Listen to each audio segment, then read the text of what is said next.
I just need one call. My daughter is waiting and I can't reach anyone.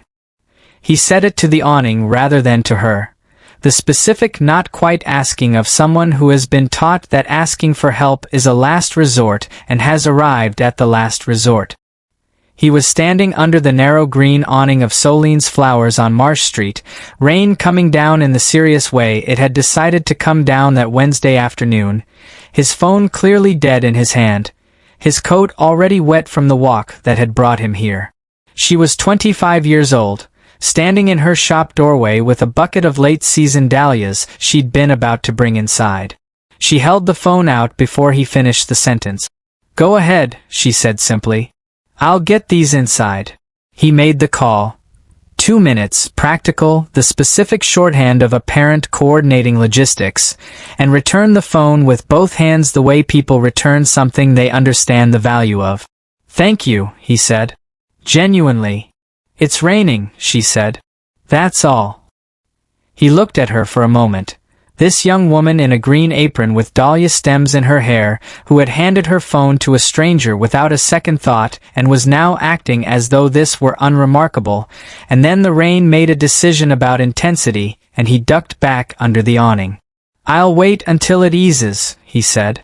"If that's all right." "It's a public awning," she said, which was her way of saying yes.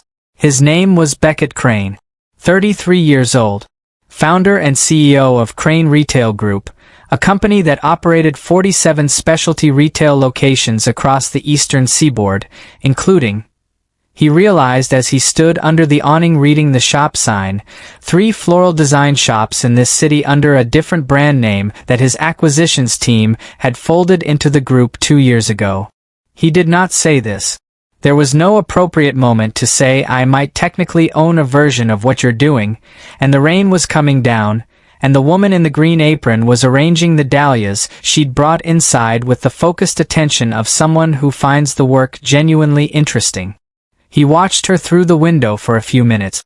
She handled the stems with the specific knowledge of someone who has done this long enough that the decisions are intuitive.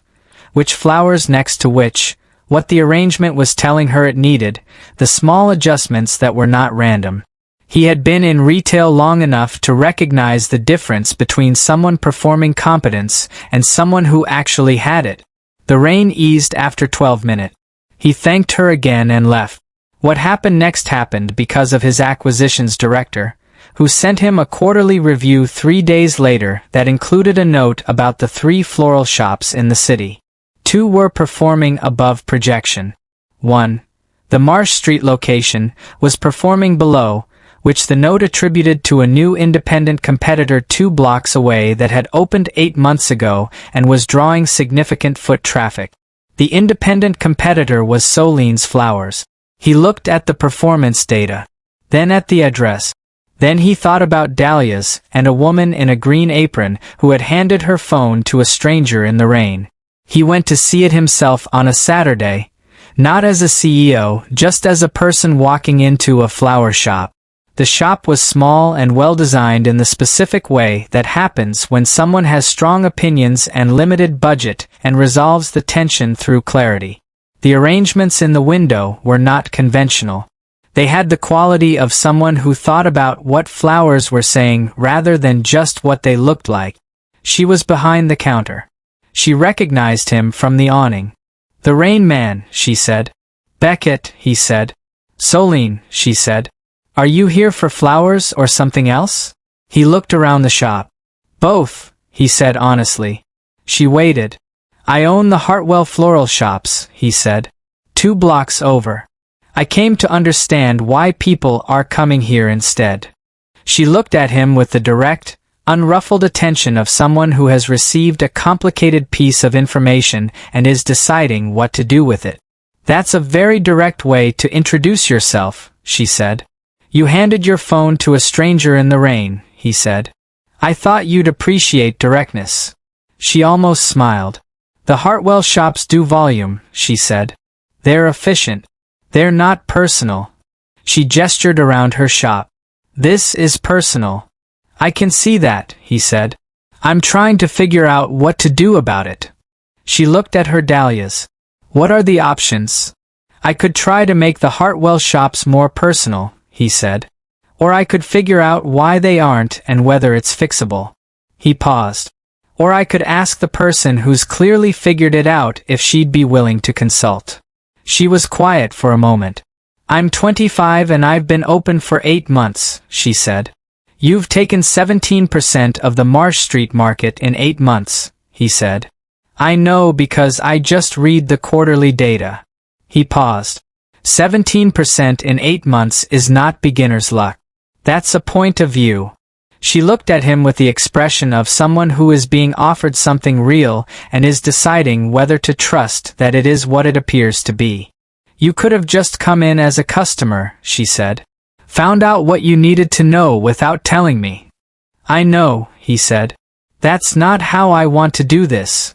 She looked at the phone on the counter. Then at him. Then at her dahlias. Come back Tuesday, she said. I'll show you how I think about an arrangement. If it gives you anything useful, we can talk about what that's worth. He came back Tuesday. She walked him through an arrangement from concept to completion, narrating her thinking the way you narrate something to someone you've decided is capable of following it. He followed it. When it was done, he looked at the finished arrangement for a long moment. Then at her.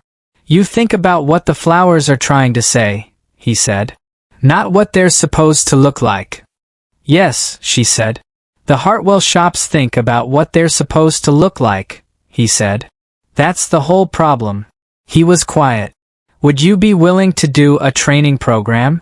For the Hartwell staff. Your approach, your framework. Properly compensated. She looked at her shop. At the 8 months she had spent building something from nothing because she had a point of view and a willingness to show up every day with it.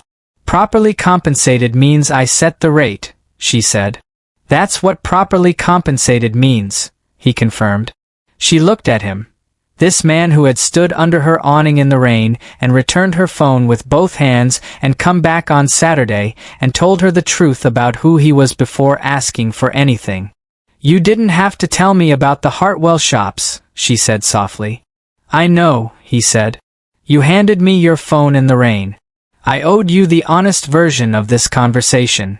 She looked at the dahlias on the counter. At the phone he had returned with both hands on a rainy Wednesday. At the shop she had built from a point of view. Tuesday rates are higher than Monday rates, she said. For the record. Noted, he said. And meant it. Hand over the phone. Tell the truth before you ask for anything. The small honest act is always the foundation of the larger honest thing. And the rain doesn't care who you are when you're standing under an awning together. If this story touched your heart, please like, share, subscribe, and comment. Let's spread more stories of kindness and hope together.